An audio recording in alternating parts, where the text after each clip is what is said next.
Hello grades and learners, let me share this video to guide you in answering CLAID Module 2D with the topic determining the sum of the first n terms of an arithmetic sequence. So we will be using these two formulas to find the sum of the first n terms. So una, we have S sub n, S representing the sum of the first n terms. So S sub n equals n over 2 times the quantity a sub 1 plus a sub n.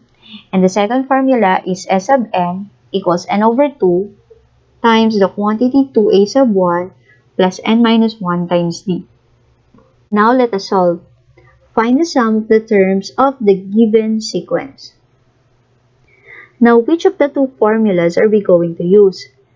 Actually, pwede kahit alin dun sa dalawa, pero mas madaling gamitin ang unang formula, lalo't we can identify the last term of this sequence. Now, we have the first formula, S sub n equals n over 2 times quantity a sub 1 plus a sub n. Substitute. So, ang n natin is 10 kasi meron tayong 10 terms. 1, 2, 3, 4, 5, 6, 7, 8, 9, 10. Correct. So, we have S sub 10 is equal to 10 over 2 or 10 divided by 2 times. We have the first term as negative 5 and the last term as negative 68. Then, simplifying the expression, we have 10 divided by 2 is 5. Then, negative 5 plus negative 68 is negative 73.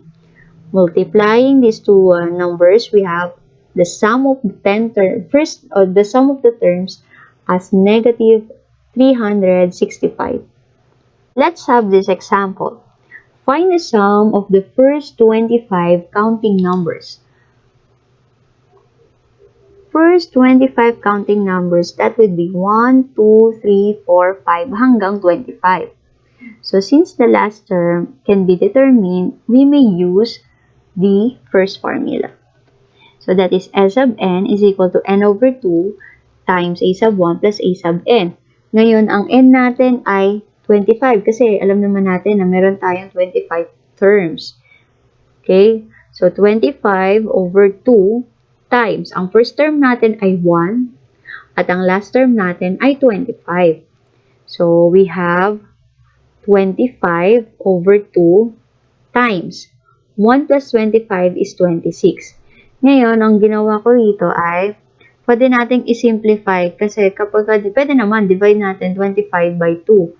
So, ilan yun? 12.5 times 26.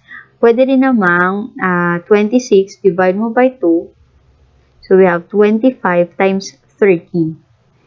Kahit alin doon, pareho lang din naman ang lalabas na sagot. So, the sum of the first 25 counting numbers is 325. Let us find the sum of the first 18 terms of the series 19 plus 24 plus 29 and so on. In this case, we will be using the second formula kasi wala yung last term. Okay, so we have S sub n equals n over 2 times 2a sub 1 plus n minus 1 times d. Substitute ang given. So, in this case, ang n natin ay 18 kasi ang hinahanap natin ay sum of the first 18 terms. A sub 1 is the first term in the series. We have 19 and the common difference is 5. 19 plus 5, 24 plus 5, 29 and so on. Simplifying this expression, we have 18 divided by 2 is 9. 2 times 19 is 38. Then we have 18 minus 1 is 17 times 5. Simplify pa natin. We have 17 times 5 is 85. Then 38 plus 85 is 123 times 9.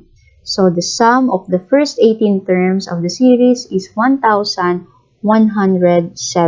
Find the sum of the first 14 terms of the arithmetic sequence 12, 5, negative 2, and so on. Using the second formula, we have the solution. Ang n natin ay 14 kasi ang hinahanap natin ay sum of the first 14 terms. A sub 1 is 12, and the common difference is negative 7. Tandaan, pababa ang value ng ating terms, so the common difference is negative 7. Then, simplifying this expression, we have 14 divided by 2 is 7. 2 times 12 is 24. Then, we have 13 times negative 7. So, we have 24 plus negative 91. Ito ay mula sa 13 times negative 7. Then, adding these two integers or these two numbers, 24 plus negative 91, we have negative 67 times 7. So, the sum of the first 14 terms of the sequence is negative 469. Last example, find the sum of the first 9 terms of an arithmetic sequence whose first term is 4 and common difference is 1/2.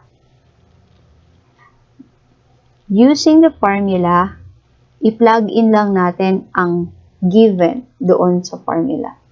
So, ang n natin ay 9 kasi first 9 terms. First term is already given 4 at ang common difference ay 1/2. So, simplifying, we have 2 times 4 is 8. 9 minus 1 is equal to 8 times 1/2. 8 times 1/2, pwede pang isimplify yan. That is 4. Then 4 plus 8 is equal to 12. Saan galing si 4.5? Ito, dinivide ko na itong 9 over 2. Pwede rin naman yun.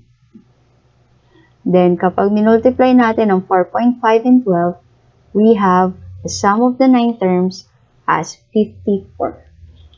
Huwag kakalimutan ang dalawang formulas in finding the sum of the first n terms of an arithmetic sequence. Thank you!